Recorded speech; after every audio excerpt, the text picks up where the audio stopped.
इदं भागवत नाम पुराणम् शमीतमः भक्तिज्ञान विराराणि पापाय प्रकाशितम्। भागवत महापुराण की कथा श्रवण करने से तीन लोकों में आपकी जय जयकार होती है और आनंद घाट में हरिद्वार में चारों भाइयों ने एक एक करके जब नारद जी को कथा श्रवण करवाना प्रारंभ किया तो वहां पर माता भक्ति पधारी। अचेत पड़े हुए ज्ञान वैराग और ज्ञान वैराग भी वहां पर पधारे। भगवान के सब भक्तगण आए। ध्रुव प्रहलाद नारद जी सब रोज कीर्तन करते हैं झांझ मंदिरे के साथ। हरे राम हरे कृष्ण राधे कृष्ण। दिन भर कथा चलती और रात में भगवान का भजन कीर्तन होता।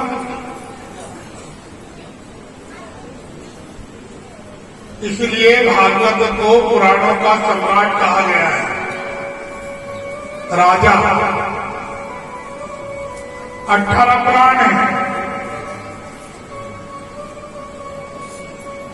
लेकिन भागवत का एक श्लोक यदि आप ग्रहण करते हैं तो 18 पुराण पढ़ने का फल आपको प्राप्त होता है। भागवत का एक श्लोक भी कितने पुराण पढ़ने का? 18 पुराण। अब हम लोग देखते हैं ना, आप लोग ओंकारेश्वर जाते हो, तीर्थों में जाते हो, वहां जाके बड़ी सुंदर सुंदर किताबें लेके आते हैं। कोई रामायण लाता है, कोई रामकथा लाता है, कोई भागवत लाता है, कोई सुख सागर, कोई शिव महापुराण। कितनी कथाएं आप लोगों ने ला के घर में रखी है। गीता जी लाते हैं। यहां पर भी 4 घंटे आप लोग कथा श्रवण कर रहे हैं।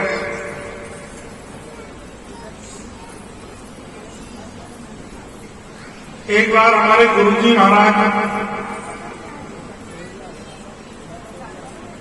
हमारे 2 शिष्य भाइयों के नगर में पधारे। दोनों शिष्यों से गुरुजी महाराज ने मुलाकात की, भेंट की और दोनों शिष्यों ने गुरुजी महाराज की बड़ी सेवा करी। अब गुरुजी जाने लगे तो जाते जाते गुरुजी ने एक काम और किया। दोनों शिष्य भाइयों को एक एक मुट्ठी चना दिया और गुरुजी ने कहा कि ये मेरा चना संभाल के रखना। मैं मेरा चना लेने के लिए वापस आएंगे हम महाराज एक दिन, लेकिन किस दिन आएंगे ये नहीं बताया।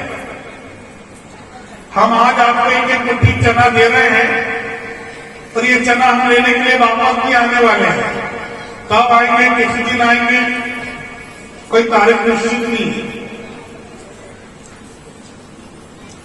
अब गुरुजी ने दोनों को एक एक मुट्ठी चना दे गए संभाल के रखने के लिए। पहले वाले शिष्य ने मन में विचार किया कि चने का क्या करना चाहिए। उसने मन में विचार किया कि चना गुरुजी की अमानत है, तो लाल कपड़े में चने को बांधकर अपनी तिजोरी में रख दिया। दूसरे शिष्य ने मन में विचार किया कि चने का क्या करना चाहिए।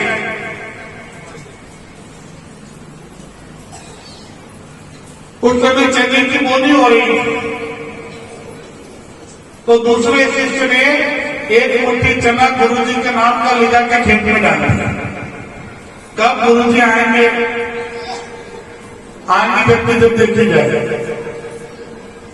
आज गुरुजी के नाम का एक मुट्ठी चना दो दिया खेत। 4 महीने गुरुजी नहीं आए, लेकिन चना आ गया। तो एक मुट्ठी का चना कितना निकला? 4 किलो 5 किलो चना निकला। दूसरे वर्ष गुरुजी नहीं आए, फिर गुरुजी के नाम का 4 किलो 5 किलो चना अपने खेत में फिर बो दिया। बोरा खांड चना हो गया हमारा। तीसरे साल तो 8-10 बोरा चना इकट्ठा हो गया। और 3 साल बाद गुरुजी आए। गुरुजी ने दोनों शिष्य भाइयों को बुलाया कि मैंने तुमको एक मुट्ठी चना दिया था, वो चना मेरा आज वापस दो। अब एक जरा ज्यादा समझदार, अच्छा हुआ गुरुजी का चना हमने तिजोरी में रखा। लाल कोट को लेके आए, गुरुजी के हाथ में रख दी। महाराज ये आपका चना। गुरुजी ने जैसे कोट की खोली, चना तो नहीं निकला, चने का बेसन बन गया, पाउडर। ले गुरुजी भजिए खाओ। अब दूसरे शिष्य से पूछा, महाराज तुम्हारा चना कहाँ है? बोले गुरुजी मैं चने को यहां नहीं ला सकता, आपको चने के बाद चलना पड़ेगा। बोले इसकी क्या बात है? एक मुट्ठी तो चना है। बोले महाराज वजन बढ़ गया आपका, एक मुट्ठी चने मेरे चने उठे। गुरुजी पहुंचे उसके घर, तो वो 8 बोरा जो चना रखा हुआ था कि गुरुजी ने आपका एक मुट्ठी चना ये आपको वापस दे। गुरुजी ने जो उसको ज्ञान दिया, उसने उस ज्ञान को फैलाने का काम किया। 1 से 2, 2 से 4, 4 से 6, 6 से 8, और वो ज्ञान फैलता फैलता पूरे संसार में फैल गया। और एक ने उस ज्ञान को फैलाया नहीं, मन के अंदर रख लिया, तो उसमें दीमक लग गई और उसका पाउडर बन गया। तो आप लोगों ने भी पुस्तक किताबें लाए तीर्थों से, कोई के घर रामायण है, कोई के घर गीता है, सबने लाल कपड़े में बांध के रखिए, खूब पूजन करते हो। कभी खोल के पढ़ लिया करो, नहीं तो उसमें भी दीमक लग जाएगा। उसमें दीमक मत लगने दीजिए। अब कथा में भी 4 घंटे आप अपने को लेके जाएंगे ना, उसको मन में मत रखना, पहुंचाने का काम करो, उसको ऊपर चिंतन करो। कहीं से भी कैसा भी गुण मिल जाए तो हाथ जोड़ के निवेदन और करें, यदि हमारे में कोई अवगुण होगा तो उसको यही छोड़ देना। लेकिन यदि कथा से कुछ मिले तो उसको जरूर लेके जाना और वो लोगों तक पहुंचाने का काम करना, कहीं उसमें दीमक न लगे कि आपको 4 घंटे का 5 घंटे का जो कीमती समय आपने कथा में दिया है, ये खराब ना हो जाए। इसलिए उसको दूसरों तक पहुंचाने का काम जरूर करें कि भगवान की भक्ति ही सबसे बड़ी साधना है। और इसके लिए ठाकुर जी भी आपको नहीं रोक सकते। इनकी इतनी ताकत नहीं है कि भक्ति करने से ठाकुर जी भी आपको रोक इस काम के लिए ये भी नहीं रोक पाए। यही सबसे बड़ा सरल साधन कलयुग में बताया। इधर कैसी 7 दिन की कथा हुई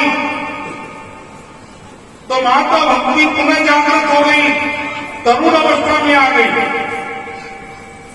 ज्ञान विराग जो अचेत पड़े थे वो पुत्र के समान दिखने लगे। और जैसी कथा का समापन हुआ तो उसके आनंद घाट हरिद्वार में स्वयं कृष्ण भगवान प्रकट हो गए। ठाकुर जी प्रकट हुए, बड़ा सा सिंहासन दिया भगवान को बिठाने के लिए। दुर्व बेला संत महात्मा भगवान का कीर्तन कर रहे हैं, पुष्पों के देवता लोग भगवान के ऊपर वर्षा कर रहे हैं, झांझ मकीने बज रहे हैं, ढोल नगाड़े बज रहे हैं। नारद जी ने एक वचन ले लिया, बोले प्रभु आपसे कुछ मांगना है। बोले मांगिए। इस कलयुग में जहां भी 7 दिन का श्रीमद् भागवत सप्ताह का पाठ होगा, वहां पर आप स्वयं भागवत के रूप में विराजमान रहे। और भगवान ने नारद जी को वचन दिया है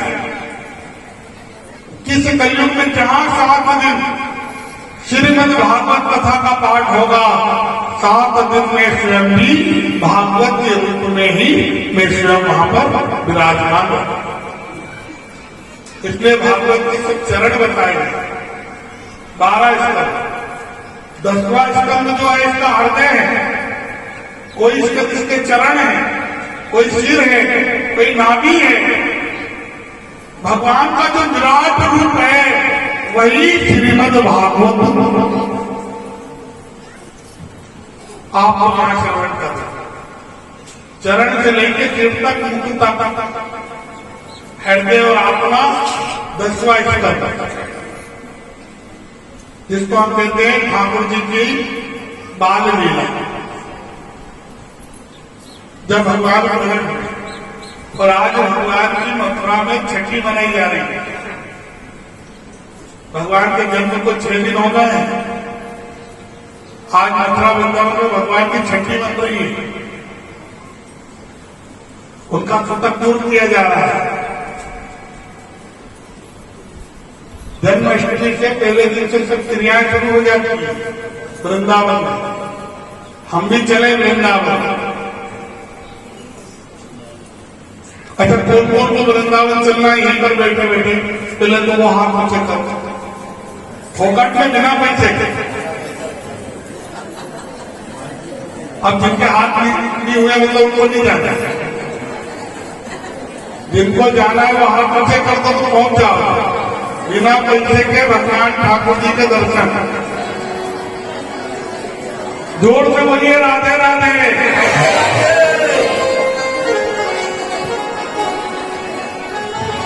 किशोरी कुछ ऐसा इंतजाम हो जाए,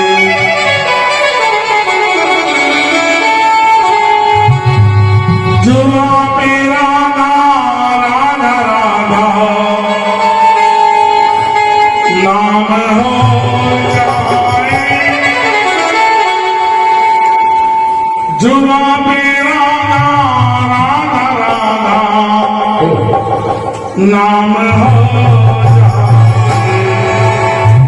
किशोरी कुछ का इंतजाम हो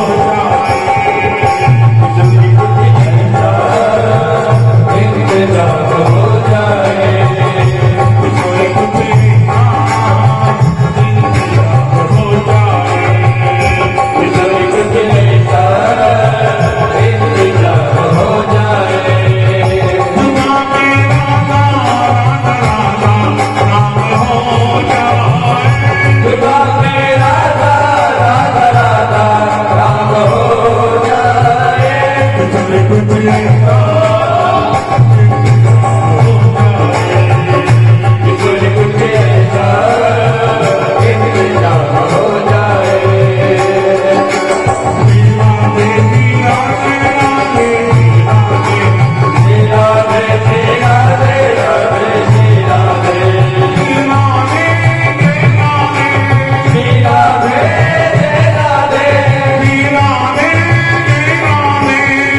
राधे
गुजरे जाम हो जाए, स्वर्ग जैसा इंतजाम हो जाए। रामा रामा राधा राधा हो जाए, बेटा पे राधा राधा राधा नाम हो जाए। स्वर्ग के जाम इंतजाम हो जाए। स्वर्ग जैसा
हो वृंदावन धाम की जय हो।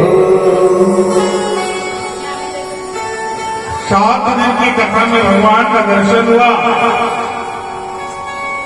और परम पिता परमेश्वर स्वयं साक्षात ठाकुर जी महाराज प्रकट हो गए और नारद जी की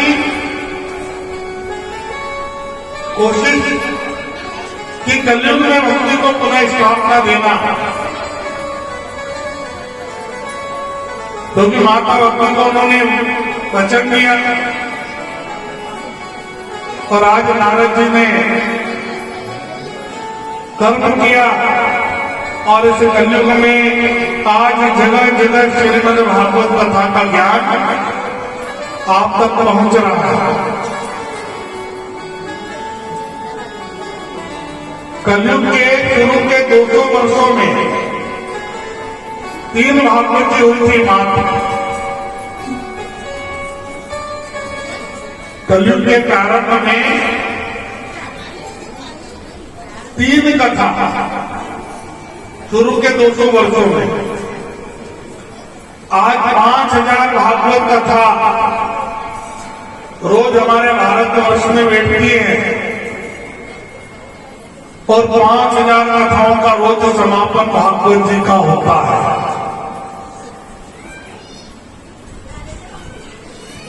5000 भागवत रोज बैठती है भारतवर्ष में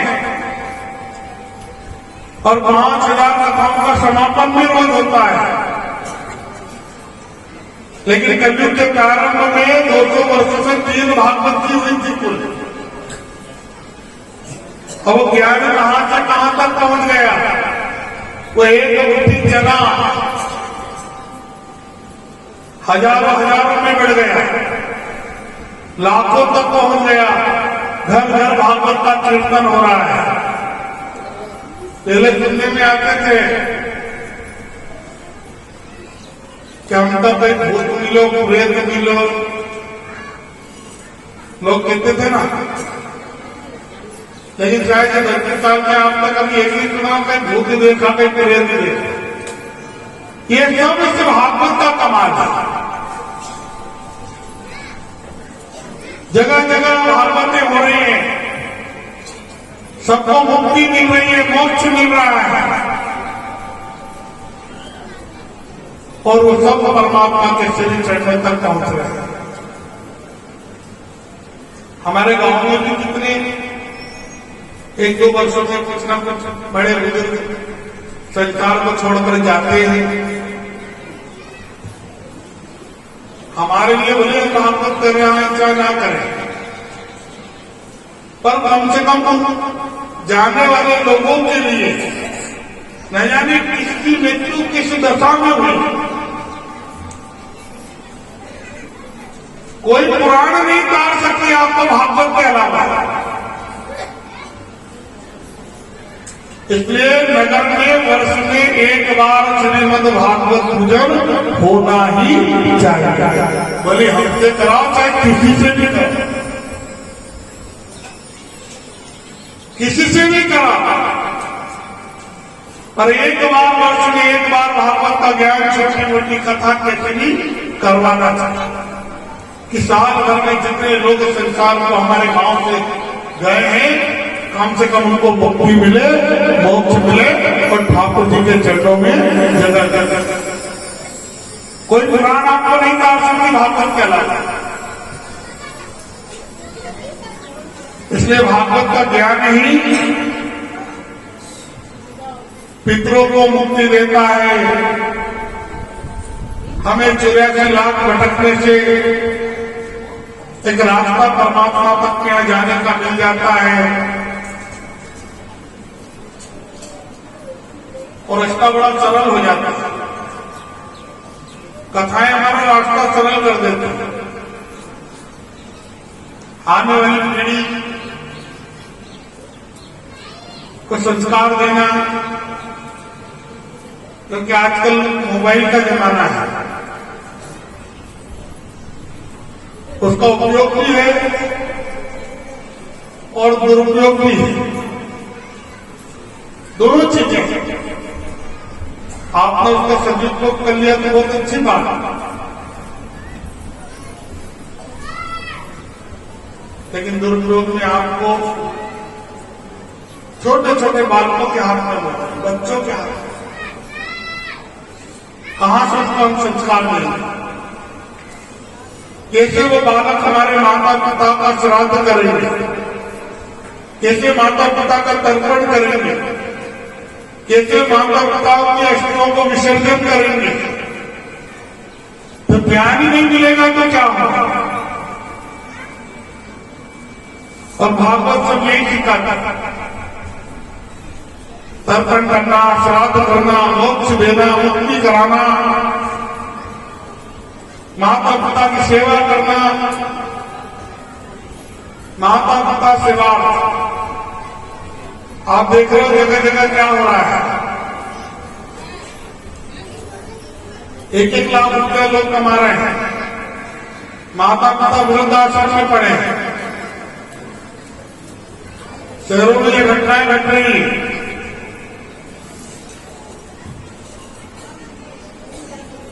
उनके पुत्र मास्टर हैं, स्कूल में जाकर ज्ञान दे रहे हैं, बच्चों को पढ़ाने का ज्ञान, लेकिन माता पिता की सेवा के लिए ज्ञान नहीं है उनके। माता पिता की सेवा नहीं हो रही है।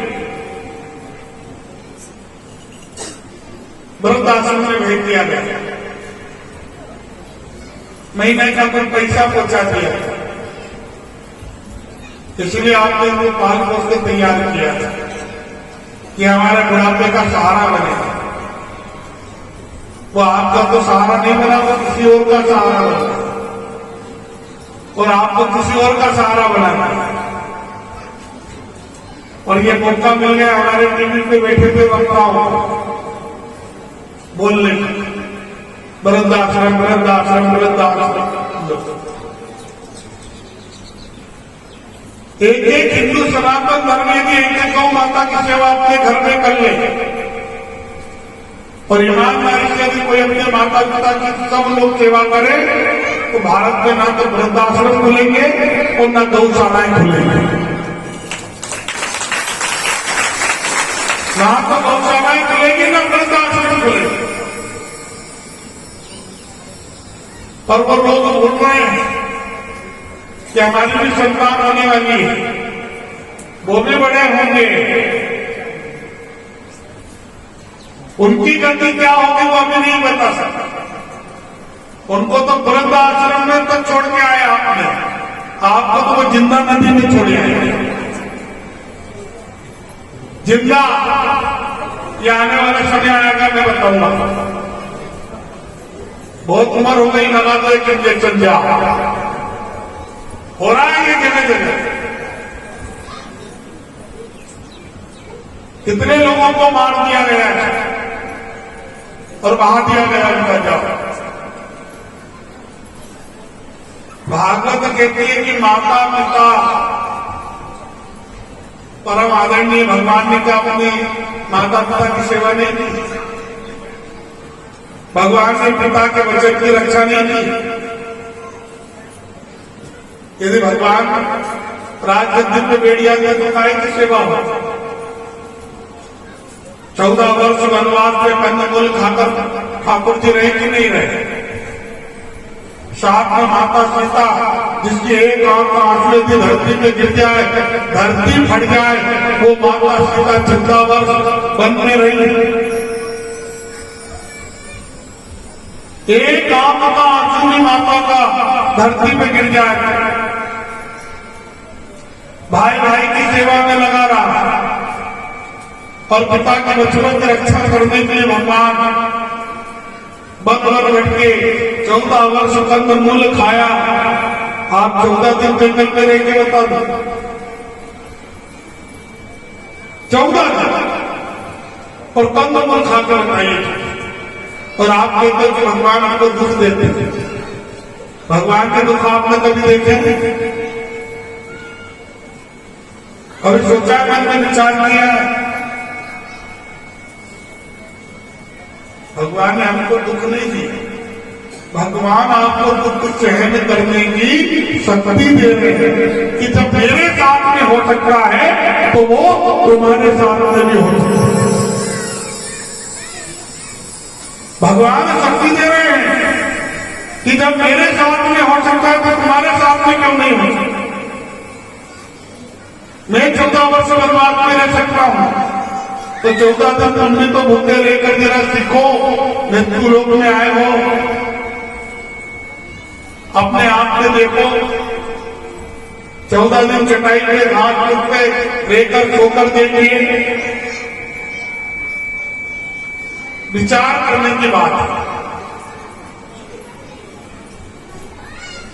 वहां भाइयों में प्रेम कम नहीं हुआ, हमारे 4 भाइयों में प्रेम कम हो जाता है। क्यों? वहां एक भाई का त्याग भी लगा। राम जी वनवास में लक्ष्मण की सेवा में एक पहाड़ गड्ढा खोद के बैठा नंदी ग्राम,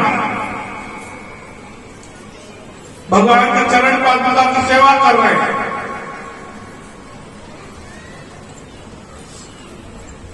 वहां जराजी जेठानी में झगड़ा नहीं हुआ, सब त्याग है। 4 भाइयों का प्रेम कम नहीं हुआ। क्यों? क्योंकि 4 भाई को राजा दशरथ जी महाराज का ज्ञान मिला था और 4 बहनें भी एक ही घर से आई थी, जनक जी के यहाँ से। एक ही पिता के एक ही काका मामा के संस्कार मिले थे, इसलिए उस घर में बंटवारा नहीं हुआ। लेकिन हमारे यहाँ जब 4 माताएं जब आती है ना अलग अलग घरों से, तो वहां पर नहीं रामायण होती तो वहां महाभारत पैदा हो जाती, क्योंकि सब अपने अपने संस्कार थोपने में लगे। खूब बंटवारा करो, खूब अलग हो, उसकी बुराई नहीं है, पर मन के अंदर का जो प्रेम है उसका बंटवारा मत करो। जमीन जायदाद के बंटवारे खूब करो, कोई बुराई नहीं, पर अंदर का जो आपका प्रेम है, भाइयों का प्रेम है, जो परिवार का प्रेम है, उसमें बंटवारा मत। इसलिए हमने कहा कि किताब को खोलिए और रामायण की 5 चौपाई रोज घर में पढ़िए। जिस घर में रामायण की 5 चौपाई रोज पढ़ी जाती है उस घर की मुट्ठी हमेशा बंद रहती है, क्योंकि उसमें रामायण है। और जिस घर में रामचंद्र का उपासन नहीं होता है उस घर की मुट्ठी खुली हुई होती है और वहां पर महाभारत होता है। जिस घर में 4-5 चौपाई रोज रामायण में पढ़ना चाहिए और सब बैठ के पढ़िए एक साथ, पूरा परिवार, जैसे हम सब भोजन करते हैं एक साथ, वैसे रामायण को भी जब समय मिले। आपने स्नान किया हो या ना किया हो,